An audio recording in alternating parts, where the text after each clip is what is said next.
Hello, welcome back to my channel. Voina hian reaction movie kan ron nei le dona voina kan ron react to chu na Mizo Idol 2025 top 5 inti siak na zan ni na zai tudang mani lovin Sylvia Malsom pui la kan ron react dona ni ala han lut pot yang le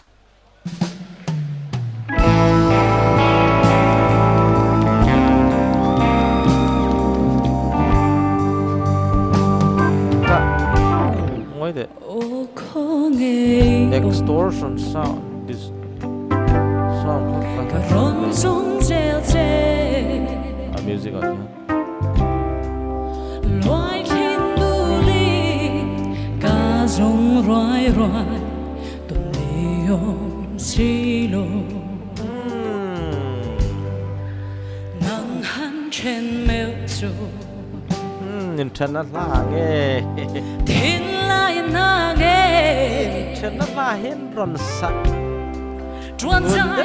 re lo ten ma ten ria ron ka pe ka ka chin Sylvia po hi doi lo ni asang an niam wat thei chuan chemo niam deu ko na zai the sang deu ko na zai the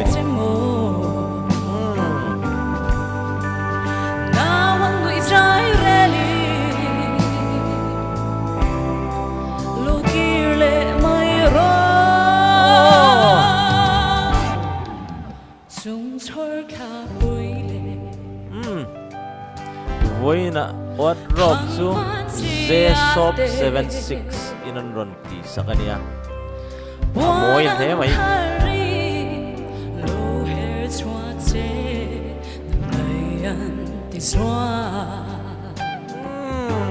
oh here moi ni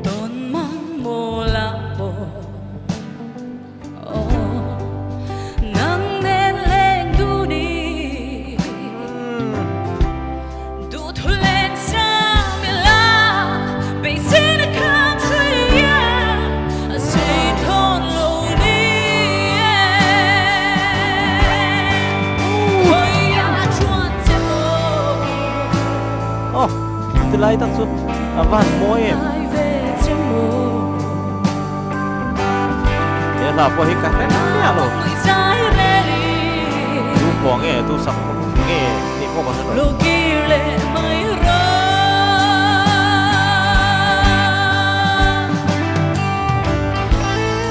performance stage performance ya an thavek mai tin expression po hi an tha ni đôi lâu kan professional singer how nên hin an ni ai ko hian an đôi lâu ni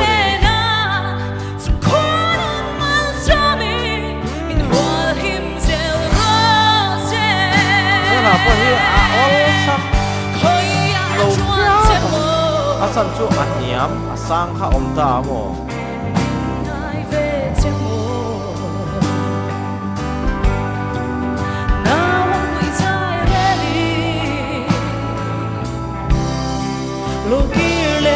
just gawi ko na sai pi ya he mai ni mo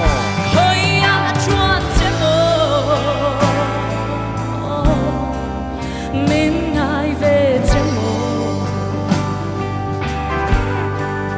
now I'm inside really lokile mai ra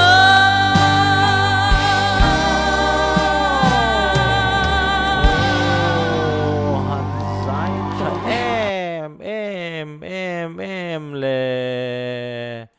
Sylvia hi zai tha khop mai he